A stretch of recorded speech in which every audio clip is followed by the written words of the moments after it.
Hey again, it's Christina from Sunshine and Flora. If you're new to my channel, I grow cut flowers in Zone 5A in Northwest Iowa. In this time of year, I am already starting to plan my garden for 2024. I'm ordering seeds, I'm planning the layout, and just kind of also buttoning up some projects out in the garden. But this time of year, I also start creating videos for you guys where I share experiences from the previous year. So I do a lot of the same ones every year where I share my top cut flowers from the year. I share my entire garden plan for the next year. And one of the new ones I wanted to put together for you guys this year was kind of a market recap. I have a lot of people that ask me questions about how I set up and do my farmers markets, what type of farmers markets I go to. So I have kind of a list here, and I just want to go through it and share a market recap from the 2023 growing season. So a little bit of a background, I am located in a very small town in Northwest Iowa. I've been a photographer for 20 years, and I grow my cut flowers right on the property where my photography studio is downtown. Now, we just bought the neighboring building, which shares an entire parking lot area with the studio. I'm creating this entire area a growing space, and the new building will house all the work area and grow space for my cut flowers and a small retail space. So that'll be really exciting. But addition to taking special orders for cut flowers, I also do farmers markets. So I am the market coordinator for our local farmers market, which runs June through the end of September. We have our market every single Tuesday from 4:30 to 6:30. For a small town, we have a great turnout. We have someone that does a meal every week for fundraisers. We have 10 to 15 vendors. We have pony rides, other activities for kids. And at the very end of the season this year, I planned a harvest party where we had live music, pumpkin decorating, face painting. We had the pony rides, fall harvest meal, and it was really, really great.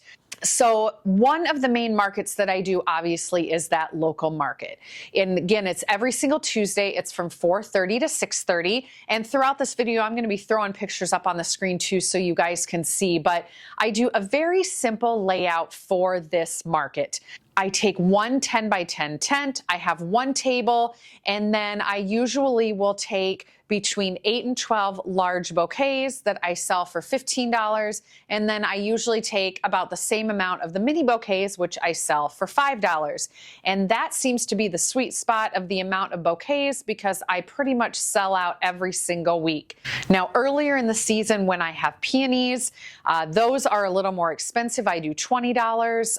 If I have tulips or ranunculus or anything like that, the high dollar flowers, those are going to be more expensive. But my run-of-the-mill market bouquets that I take for this farmer's market, you know, with zinnias and different things, those I make the $15 price point because it's reasonable and everyone is used to that price.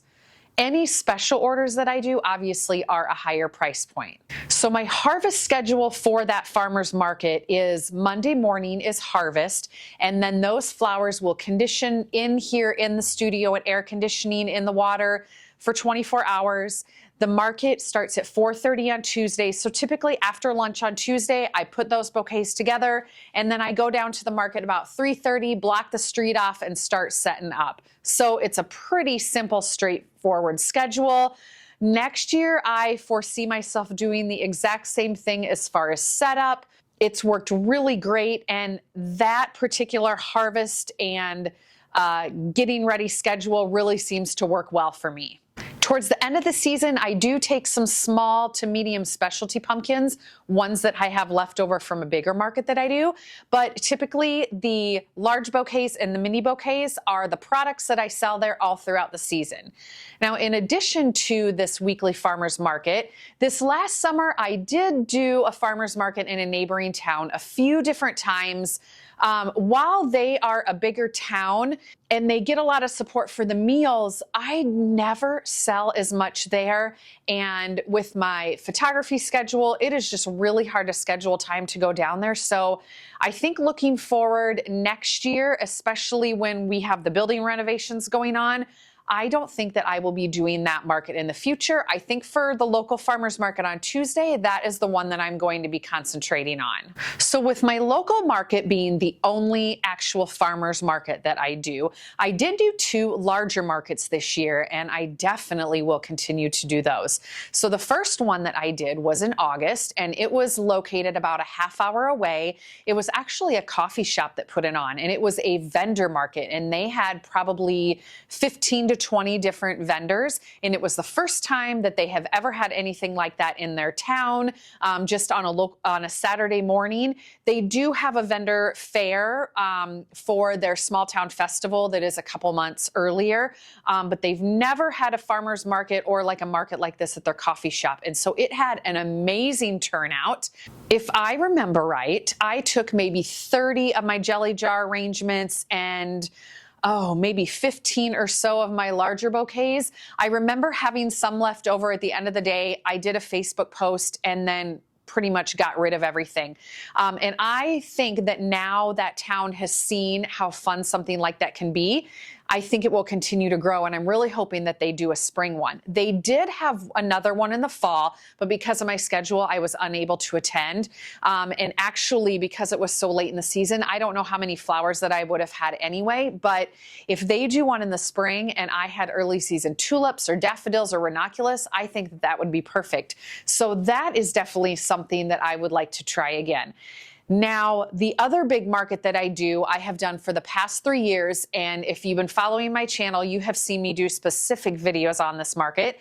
It's the end of September, and it's called the Made and Found Midwest Market. It's in Anthon, Iowa, about 20 minutes from here.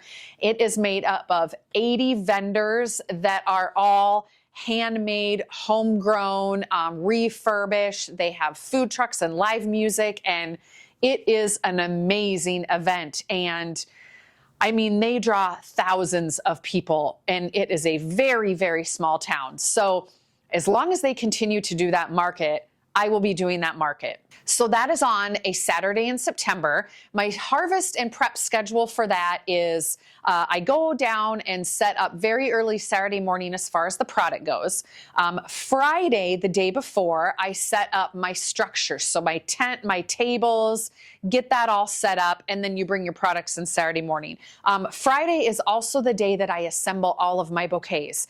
I take large $25 bouquets and I take $15 jelly jar arrangements. And the day before that, Thursday, is harvest day. So it's pretty much a 2-day prep for a 1-day 10 a.m. to 5 p.m. full market. And last year, 2022, I sold out. It was the perfect day of weather. I remember I took, I think, 15 or 16 large bouquets, 82 jelly jar arrangements, hundreds of pumpkins. I came back with like 15 little pumpkins. That's it. Now this year, 2023, the weather was not optimal. We had some big storms roll in. So I took half of what I did compared to the year before. I think maybe 10 large bouquets, and I think right around 40 to 50 of the jelly jar arrangements. I ended up selling some in my studio the day before just because I had so many flowers harvested, and that was a really great thing. But what I took to the market, I came home with a few jelly jar arrangements, and then I was able to sell those online too. Now, typically for that market, I do a 10 by 20 booth setup, which is perfect. This year, because of the weather, I was a little nervous, so I scaled that back and just did a 10 by 10, which ended up to be perfect as well. But next year, I will go back to the full 10 by 20 setup. I'm already planning for next year, and I think maybe I would like to try to offer a third price point next year. So those $25 bouquets, I found that I could have sold more and I should have had more. So I'm actually thinking next year I might do a $30 or a $35 bouquet, and then the next step down will be the $20 to $25 bouquet, and then I'll have the $15 arrangements plus all of the small to medium-sized specialty pumpkins. And on the note of pumpkins, I have all my varieties picked for next year, and I have a video coming up very soon with all of those because I know we're all seed ordering, so watch for that. But adding the pumpkins to my booth really added some good extra income. So I think next year for that particular market, I'll do the same exact products, but I think I would like to add one additional higher one just to add a little more variety. So that is pretty much the story of the markets that I did for this year.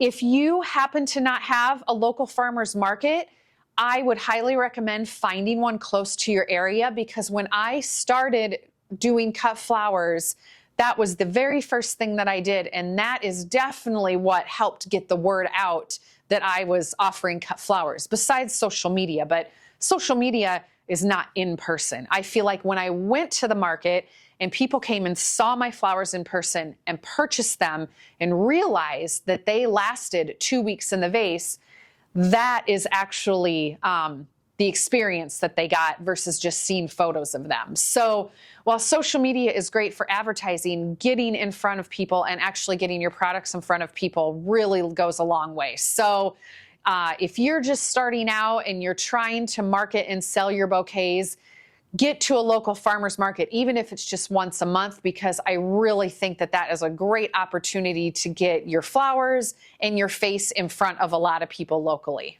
So like I said, I am already planning for next year. I have a lot of my seeds ordered. I have all of my pumpkin seeds ordered. I'm going to be doing a video about that coming up very soon.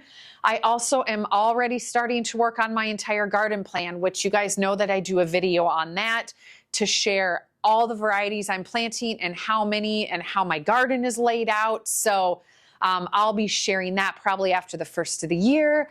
But I'm already excited for next year and to continue developing my grow space. So I'll be sharing all of that with you guys yet this fall and winter. So anyway, I hope everyone had a great Thanksgiving. I hope you guys found this helpful, maybe got some ideas from it, and we'll see you soon.